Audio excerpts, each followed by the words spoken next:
Obama. That's right. Here we are, Trace. Thank you very much. Barack Obama in Israel today. Look at this. I believe it is strongly in the interests of Israel's security to arrive at a lasting peace with the Palestinian people. He is on day 6 of his summer tour of the Middle East and Europe, jetting from place to place and city to city in 20-car caravans, we're told. The presidential hopeful's handling of the press left some of them reminding the candidate that he is not the president yet. Some of the questioning got even tougher. Here's Katie Couric's grilling of Obama last night. Check it out. And I really don't mean to belabor this, Senator, because I'm trying to figure out your position. Do you think the level of security in Iraq would exist today without the surge?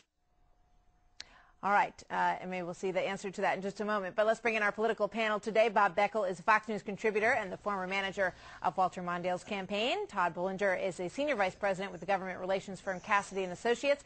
And Griff Jenkins is with us today. He's a Fox News correspondent.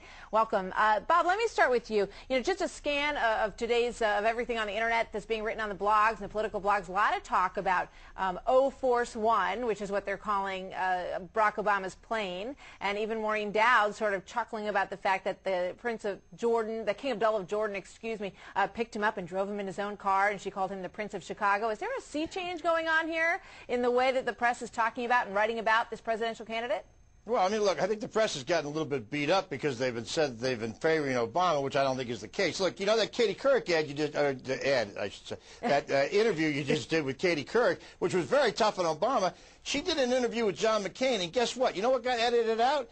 What got edited out was John McCain saying that Barack Obama didn't appreciate what the surge had done to help in Anbar province in the turning away of the al-Qaeda there. Well, in fact, the surge happened well after that happened. John McCain has said 3 times in the last week, Czechoslovakia, a country as far as I know, disappeared from the map about 10 years ago. And he's also said that Pakistan is on the border with Iraq. Now, come on. I mean, you're jumping on Barack Obama when McCain is, I mean, this is, well, let's call it something, the Czechoslovakian syndrome or something. But the guy doesn't seem to get things right. All right. Well, since you brought it up, Todd, how do you respond to that? I mean, there's also a lot of stuff on the blogs about some misspeaking by John McCain. Is he not doing himself any favors these days?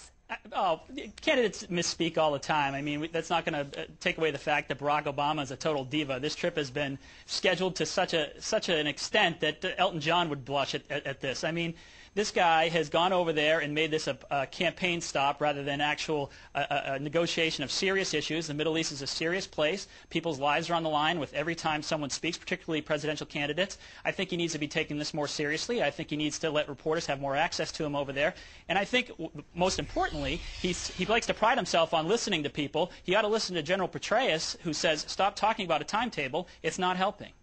Yeah, you know, you bring up some interesting points. Griff, you know, Todd is suggesting that all of the hoopla surrounding this, much of which is intentional on the part of the Obama campaign, is somewhat unpresidential, as some are saying.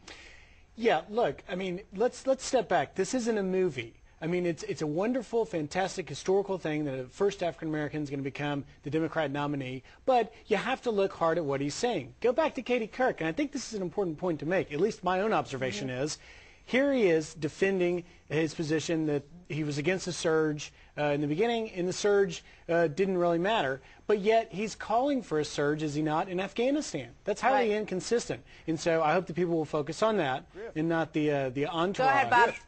Griff, it's not inconsistent when, in fact, the military is asking for a surge.